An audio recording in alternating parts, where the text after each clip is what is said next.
Hello दोस्तों, मैं संजीव। आप सभी का विद्यापन में स्वागत है। हम बात करने वाले हैं डाइजेस्टिव सिस्टम के बारे में।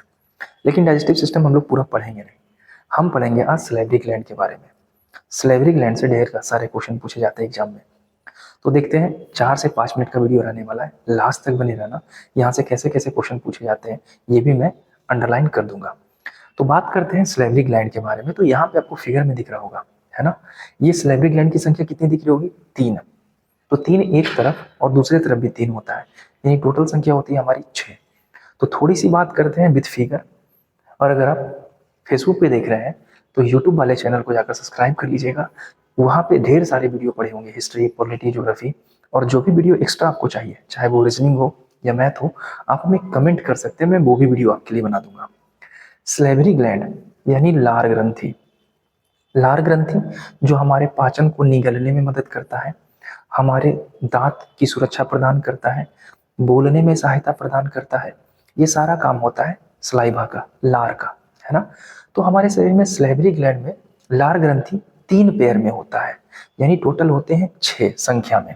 एक है पैरोटिड ग्लैंड, और ये जो होता है ना, ये सबसे बड़ा होता है, पहली बात ये।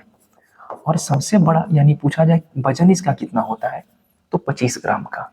ये सेकेंड नंबर पे आता है और इसका वजन में होता है 8 ग्राम। और ये हमारा थर्ड नंबर में आता है और इसका वजन होता है 4 ग्राम, जिसे सब लिंगुअल ग्लैंड कहते हैं। तो ये तीनों जो है सलेवरी ग्लैंड है। एक पाया जाता है कान के पास, एक पाया जाता है जबड़े के पास, और एक पाया जाता है दांत के नीचे। सलेवरी ग्लैंड जो होता है वो हमारा 2 प्रकार के ग्लैंड होते हैं, एक अंतःस्रावी ग्रंथि और एक बाह्यस्रावी ग्रंथि। तो सलेवरी ग्लैंड बाह्यस्रावी ग्रंथि है।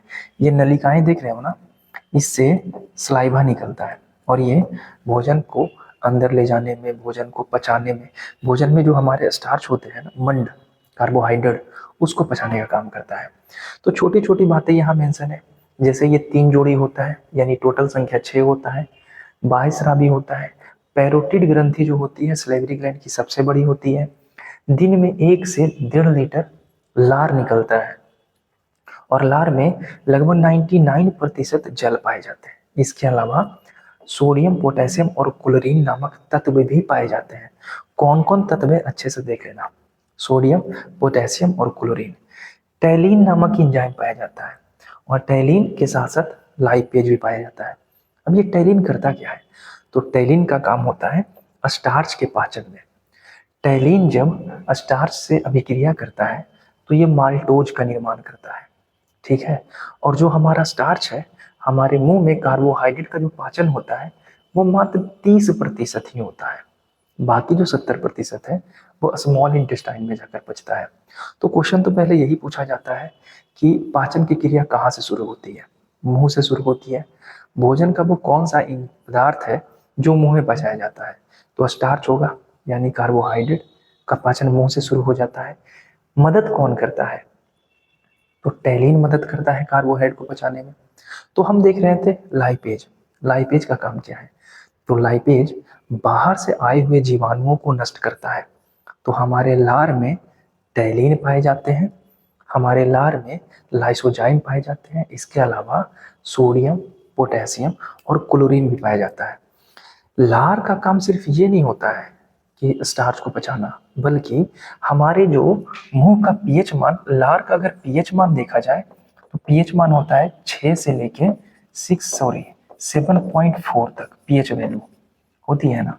अब ये एसिडिक नेचर का भी होता है और बेस नेचर का भी। अगर हमारे मुंह का पीएच मान 5.5 से नीचे चला जाएगा तो हमारी दांतें सड़ना शुरू हो जाएगी। तो लार का काम होता है सुरक्षा प्रदान करना। लार हमारे बोलने में सहायता प्रदान करता है। तो ये सारी चीजें लार ग्रंथि से थी। इतना ही बातें था, ऑलमोस्ट क्वेश्चन यहाँ से पूछा गया है। कल मैं फिर आऊंगा, कुछ छोटी बातें करेंगे बायोलॉजी से रिलेटेड। मिलते हैं नेक्स्ट वीडियो में, अपना ख्याल रखिएगा।